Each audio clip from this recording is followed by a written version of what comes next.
ಮುಂಗಾರು ಪೂರ್ವ ಮಳೆಯಿಂದಾಗಿ ವರುಣರಾಯ ತನ್ನ ಅಬ್ಬರವನ್ನ ಸೃಷ್ಟಿಸ್ತಾ ಇದ್ದು ಸಾಕಷ್ಟು ಕಡೆ ರೈತರು ತಾವು ಬೆಳೆದಿರುವಂತ ಬೆಳೆ ಹಾನಿಯಾಗಿ ಕಂಗಾಲಾಗ್ತಿದ್ದಾರೆ. ವಿಜಯಪುರ ಜಿಲ್ಲೆಯ ಜುಮನಾಳ ಗ್ರಾಮದಲ್ಲಿ ಆನಂದ ಬೀಸೆ ಎನ್ನುವಂತ ರೈತನೊಬ್ಬ ತನ್ನ ಜಮೀನಿನಲ್ಲಿ ಬೆಳೆದಿದ್ದಂತ ಬಾಳೆಯ ಫಸಲು ಮಳೆಯಿಂದಾಗಿ ಹಾಳೋಗೋದನ್ನ ನೋಡೋದಕ್ಕಾಗದೆ ತನ್ನ ಕೈಯಾರೆ ಬಾಳೆಯ ಗಿಡಗಳಿಗೆ ಕೊಡಲಿ ಏಟನ್ನ ಹಾಕಿದ್ದು ಸರ್ಕಾರ ಇನ್ನಾದ್ರೂ ರೈತರಿಗೆ ಪರಿಹಾರವನ್ನ ಕೊಡಲಿ ಅನ್ನೋದಾಗಿ ಆಗ್ರಹಿಸಿದ್ದಾರೆ.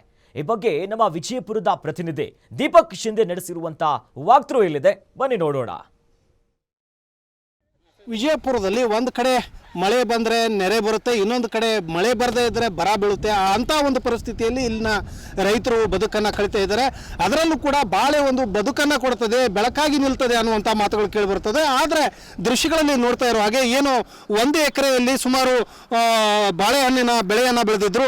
ಈ ಒಂದು ಬೆಳೆ ರೈತರ ಕೈ ಹಿಡಿತದೆ ಅನ್ನುವಂಥ ನಂಬಿಕೆಯಲ್ಲಿ ಇದ್ದಂಥ ಆನಂದ್ ಬೀಸೆ ಅನ್ನುವಂಥ ರೈತರು ಈಗ 1 ಎಕರೆಯಲ್ಲಿ ಬೆಳೆದಿದ್ದಂಥ ಜವಾರಿ ಬಾಳೆಹಣ್ಣಿನ ಫಸಲನ್ನು ಸಂಪೂರ್ಣವಾಗಿ ತೆಗೆದು ಹಾಕ್ತಾ ಇದ್ದಾರೆ.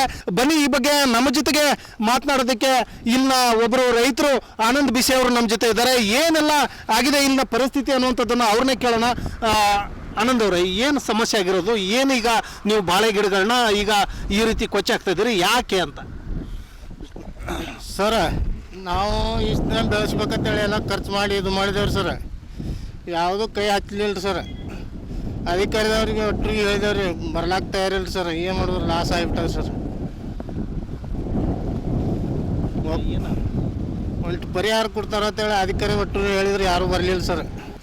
ಒಟ್ಟಾರೆಯಾಗಿ ಬಾಳೆಹಣ್ಣಿನ ಬೆಳೆಯನ್ನು ಬೆಳೆದಂಥ ರೈತರು ತಮ್ಮ ಒಂದು ಅಳಲನ್ನು ತೋರಿಸ್ಕೊಳ್ತಾ ಇದ್ದಾರೆ. ಯಾಕಂತಂದರೆ ನಾವು ಸಾಕಷ್ಟು ಮಾಧ್ಯಮಗಳ ಮೊರೆ ಹೋದ್ವಿ, ಅಧಿಕಾರಿಗಳ ಮೊರೆ ಹೋದ್ವಿ. ಆದರೆ ಮಳೆಯಿಂದ ಆದಂಥ ಅವಾಂತರದಿಂದಾಗಿ ನಾವು ನಮ್ಮ ಬೆಳೆಯನ್ನು ಕೈಯಾರೆ ಕೊಚ್ಚೆ ಹಾಕುವ ಪರಿಸ್ಥಿತಿ ಇದೆ. ಇದಕ್ಕೆ ಸರ್ಕಾರ ಇನ್ನಾದರೂ ಪರಿಹಾರ ಕೊಟ್ಟು ರೈತರ ಕೈ ಹಿಡಿಬೇಕು ಅನ್ನುವಂಥ ಮಾತು ಅವರಿಂದ ಕೇಳಿಬರ್ತಾ ಇರುವಂಥದ್ದು.